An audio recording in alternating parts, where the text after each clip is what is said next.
சோதனையாவும் பனி போல் நீங்கிவிடும்.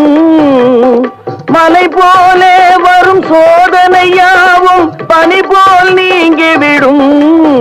நம்மை வாழ விடாதவர் வந்து நம் வாசலில் வணங்கிட வைத்து விடும்.